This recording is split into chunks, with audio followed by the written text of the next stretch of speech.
Hey guys, welcome back to the channel and welcome to the milestone Bears OldWayz number 75. 75. 75. Oh my God. Yeah. Yeah.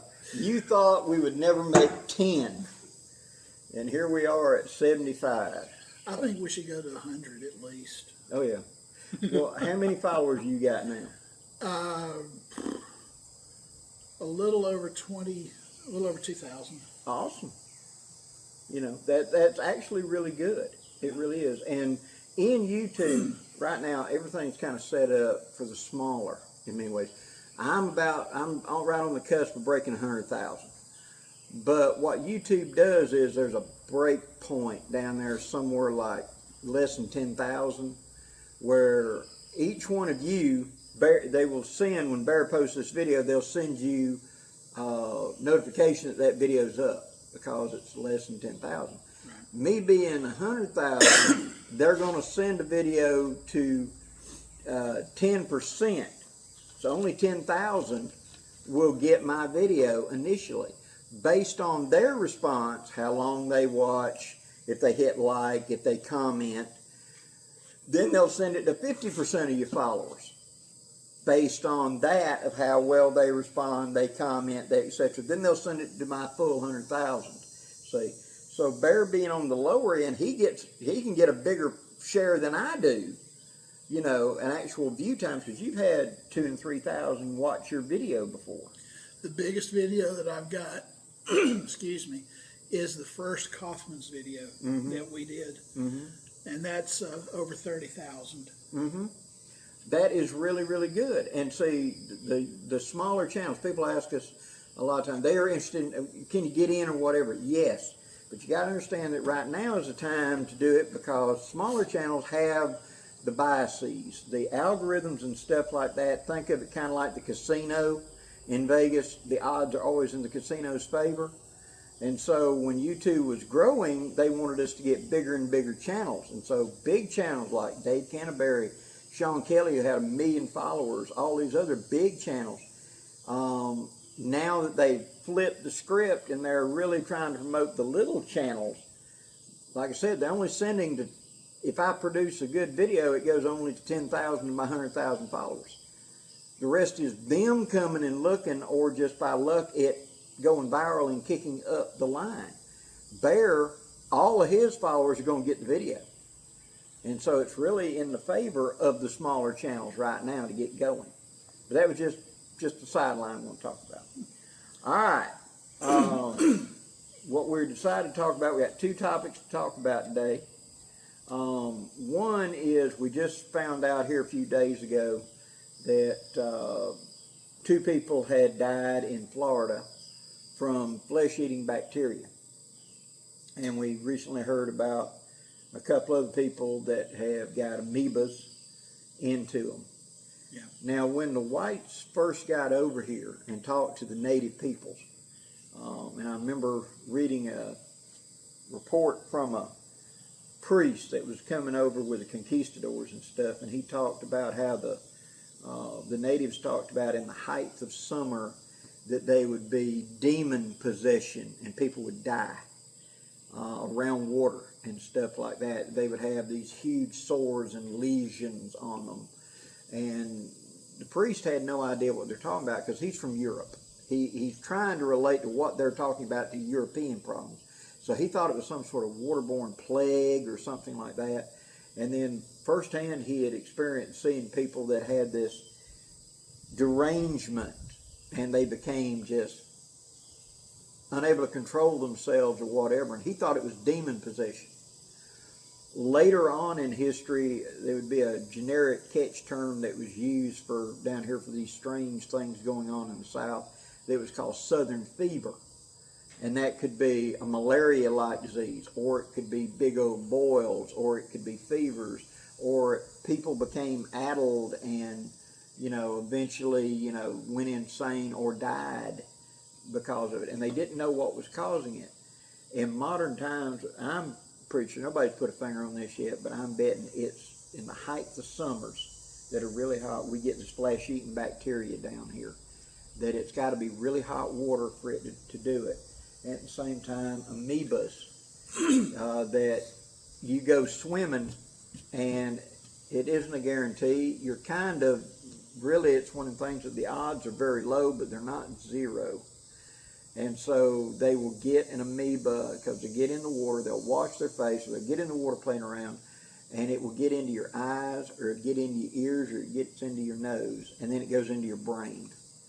The amoeba does. And that's what swimming around in their brain tissue kills them. Yeah. We've had several in the past couple of decades that made national headlines of it, and it was always they went swimming in a creek or a river during the height of summer. The water temperature down here is particularly warm this year. Yeah. I was watching a weatherman the other day who said that the average temperature in the northern Gulf of Mexico is 89 degrees. Yeah, so it's just close to body temp. That's blood warm. And so because of that, this flesh-eating bacteria, where does it come from? It exists naturally, but it also exists in a lot of the sewer systems of cities.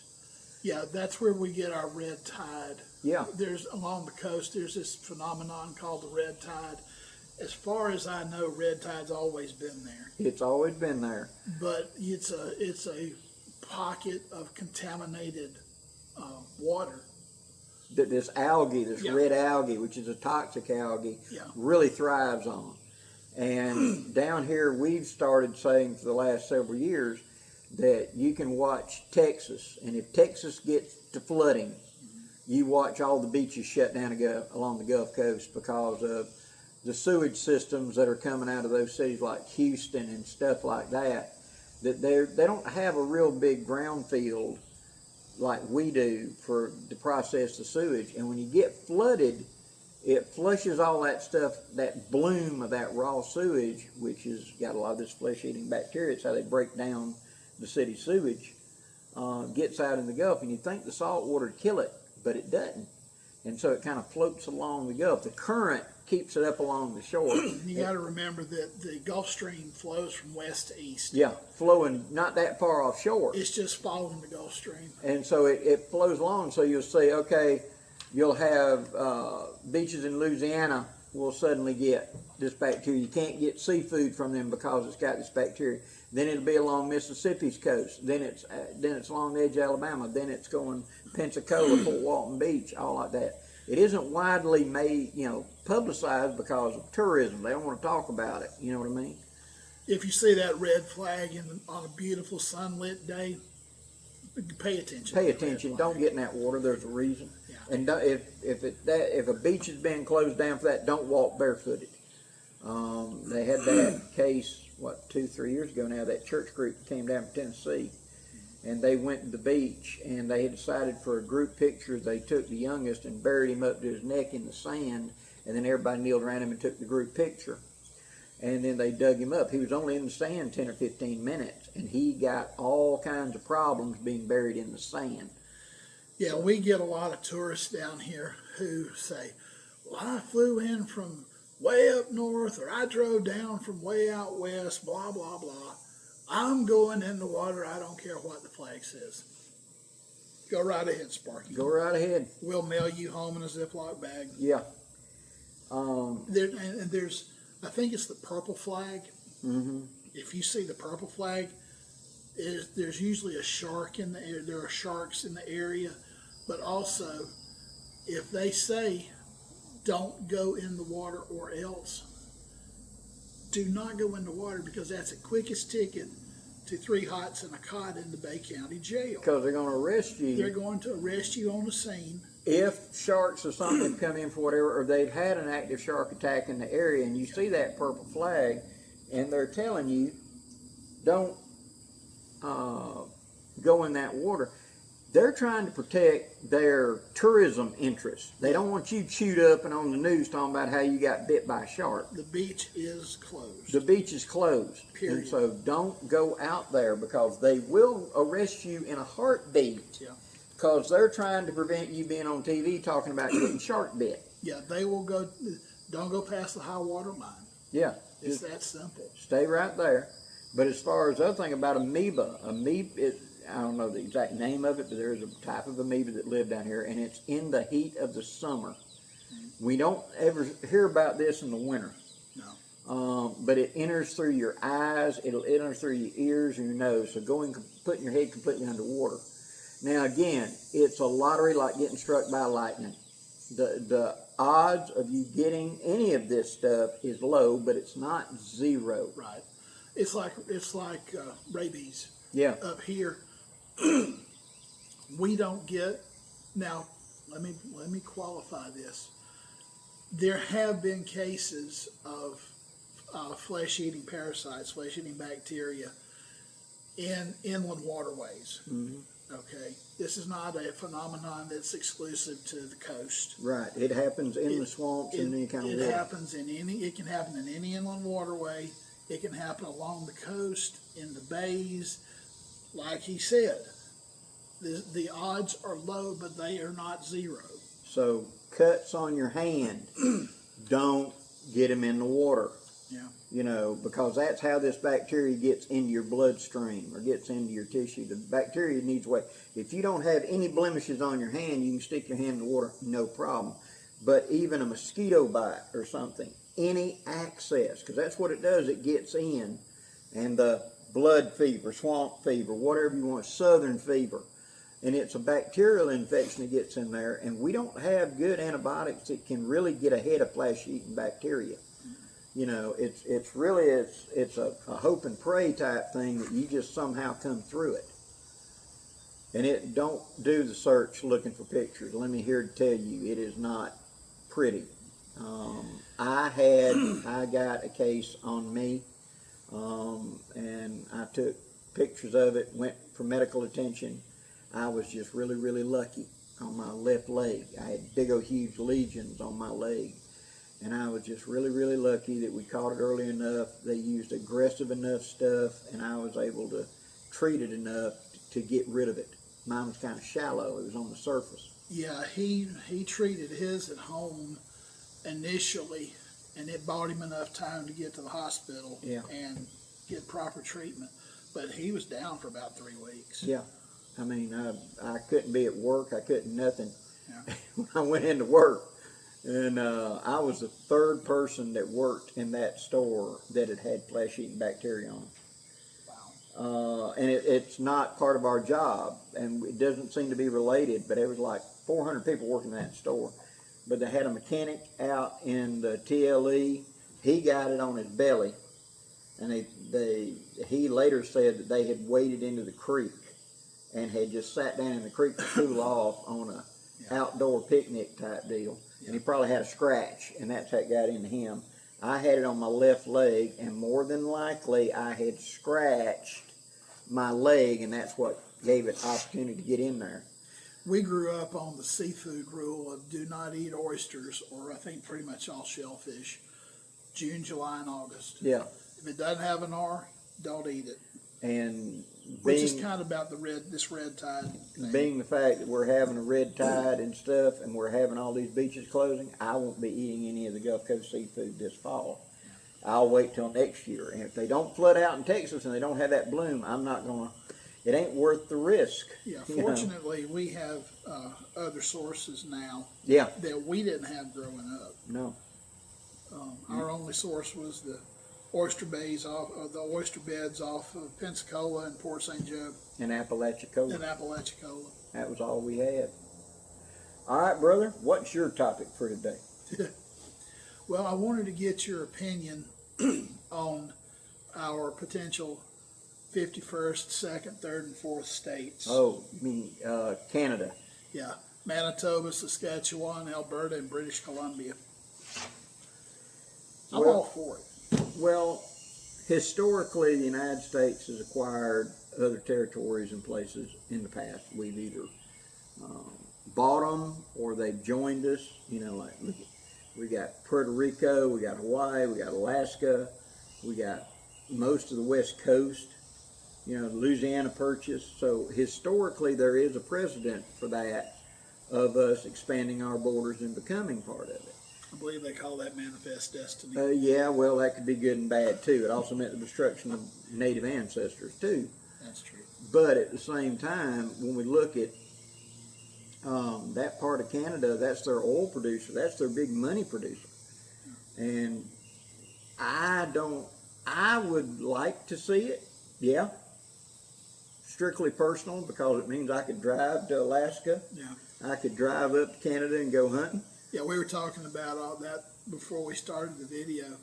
And let's go with the positive and assume that those 4 provinces become states. We will be able to drive from here to Anchorage, Alaska, and never cross the national border. Never have to have a passport. That would be pretty cool. It'd be nice to be able to go up in that part of Canada and hunt. Well, now, if it becomes us, it's going to be that part of the United States. Well, yeah, but you know what I mean. It'd be up there. You know, I've seen all the states this side of the Rockies. I have not seen Alaska, Hawaii, Washington State, Oregon, California. Those are the only states I hadn't seen. And, of course, I haven't seen Puerto Rico. Right. So, Puerto Rico's still a territory. Yeah, that or the Virgin Islands. I haven't seen those. But it would be nice to be able to go see, you know, because they annexed and became part of the United States in the late 1950s, Hawaii and Alaska, just a few years before we were born. And so they remembered having a 48-star flag. When we were kids, I remember my grandmother kept saying the new states. And she was talking about Hawaii, or she was talking about Alaska. And then in the 70s, you had the Hawaii 5-0 TV show, and my granny called it that new state. Yeah, she wouldn't call it Hawaii, it was always the new state. Book 'em, Dano. Yeah, book 'em, Dano. So, yeah, I think if the people in that provinces would like to be part of the United States, that could be an advantage. I know that their resources would be welcome. Well, and they would get all the benefits of being a U.S. citizen, so hey. From what I've been picking up about the chatter online, 90% of their business is done with us. Their trade back and forth is with the United States. And the percentage of the citizens of those provinces, the majority, want to become U.S. states. Mm-hmm. I'm not bragging for you guys that are overseas. I'm not bragging, okay? But being a member of the United States, being a state that is a member of the United States, has certain advantages that others don't. Mm-hmm. Plus, that pipeline they were trying to run for the oil to the Texas refineries, it greatly increased the oil. I mean, we've got a huge oil field in America. We were able to become energy independent in the first administration. And now, if we added in the Canadian stuff into ours, we could really, and we were already the biggest oil exporter during that, we could really be the world dominant oil exporter. Right.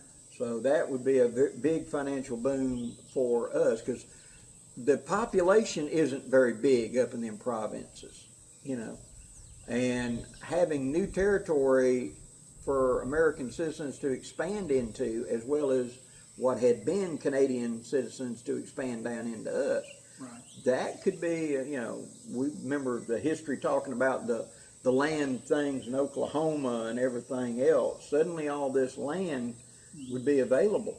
And I had an aunt that participated in the Oklahoma land rush. Yeah.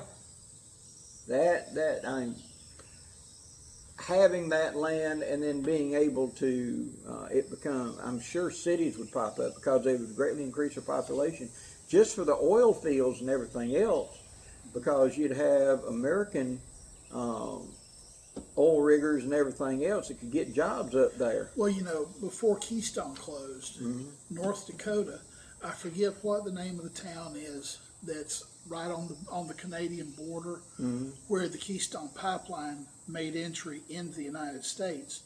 It went from a population of just a few hundred to a population of tens of thousands literally overnight. Yeah. It was one of those old-fashioned boom towns that you hear about mm-hmm. and read about. Yeah, I remember talking to somebody that they had gone out there. They had been in college, but their whole family had worked oil rigs. And they had been boom towns popping up there in Montana and Dakotas and stuff. And he was getting out of college and going up there and says, I'll work 2 years up there and make enough money to finish paying for my college. And he said, oh, it's going to be tough, but you know, I'm going up there with my own travel trailer, so I'll have a place to sleep. They don't have no place to sleep. All the housing accommodations are full, so you better bring your own. Yeah. And he said, you know, they've got places we can hook up to sewage. They got places we can hook up to water. I'll have my own big travel trailer and have my dually pickup, and I'll be set. So that and a motorcycle. Of course. Oh yeah. But yeah, when the Keystone, you know, you had people who were putting the pipe in from Texas north. It was sort of like the Intercontinental Railroad in 1865, 66. They were building from east and west, and they actually passed each other in Utah. They're in the Promontory Point area. You ever been in that area? Yeah. I drove a truck through there, and they've got big historical markers there talking about, you know, you're passing Promontory Point where the East and West Railroad joined. But they actually built past each other about 5 or 6 miles, and then they had to back up the track and bring them together at Promontory Point. I tell that to tell this. They were building pipeline from both directions. And, you know, I'm not being judgmental, but with the stroke of a pen, thousands and thousands and thousands of people were unemployed. Yeah. And we've got an opportunity to get that back and add to. And you just can't beat the numbers. You know, it's truly balancing the field between people. You know, if you want to go north and work, there's your opportunity. The cheapest way to move oil is a pipeline. Yeah, you can't. Trucks they don't carry enough to be viable. Really, well, trucks, the transportation, train. Buddy of mine worked in the oil industry. Was a serious person, not some big anti-whatever. He was just serious. And he pointed out, he said, you know, why is it such big news when a big commercial airliner crashes? Because it's so rare. When you look at the total number of aircraft flying around the planet on a daily basis, thousands and thousands of them, and then one maybe every other month goes down. That is just beyond, you know. That and the losses incurred are so large. Right. That's one other thing that throws up a red flag to people. But they point out, if you carry oil by tanker, how many major tanker disasters can you name? I can name 4 or 5. Exxon Valdez pops to mind. How many times have we heard about a truck wreck where a tanker truck burns to the ground? Yeah. Common.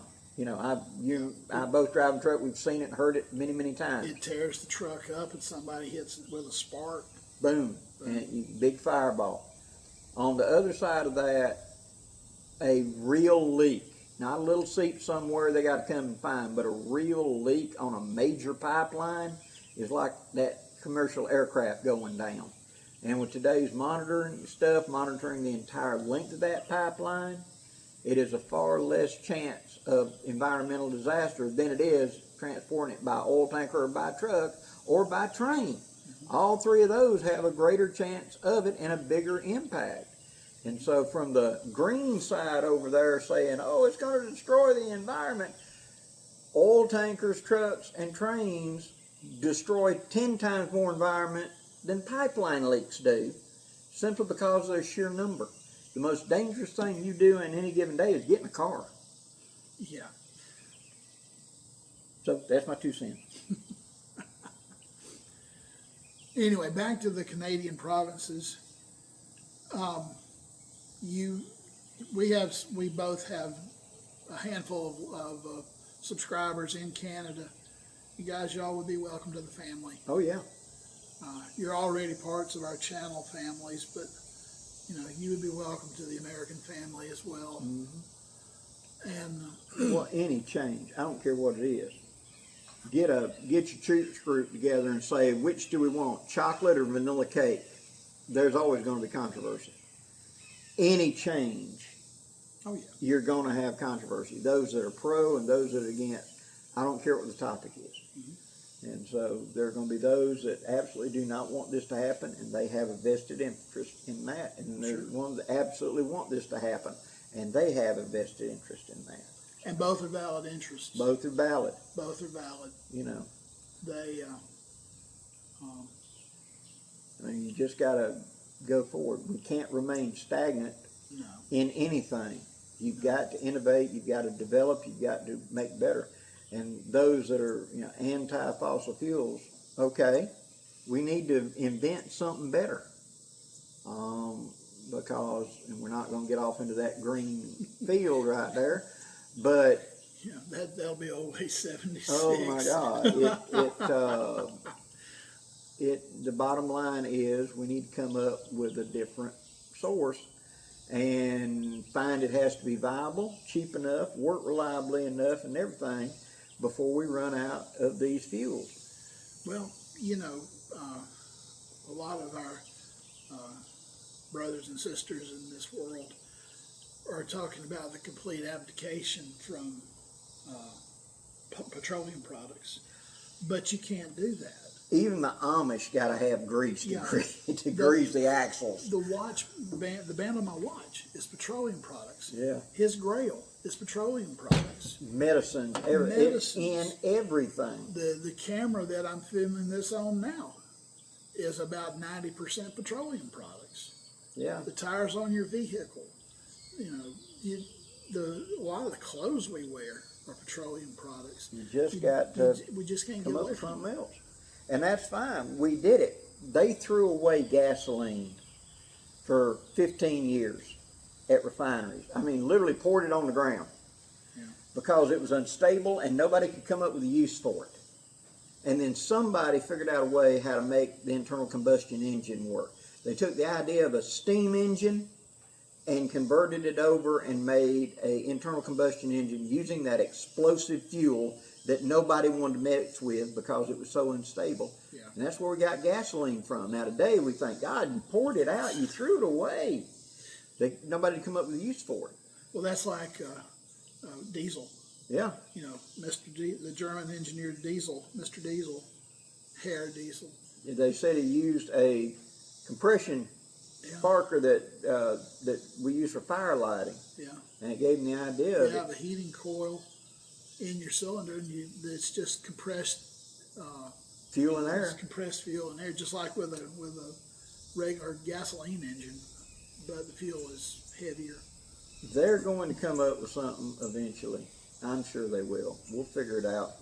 If man is nothing else, he's adaptive. Elon has a new battery he's come out with that's supposed to end lithium.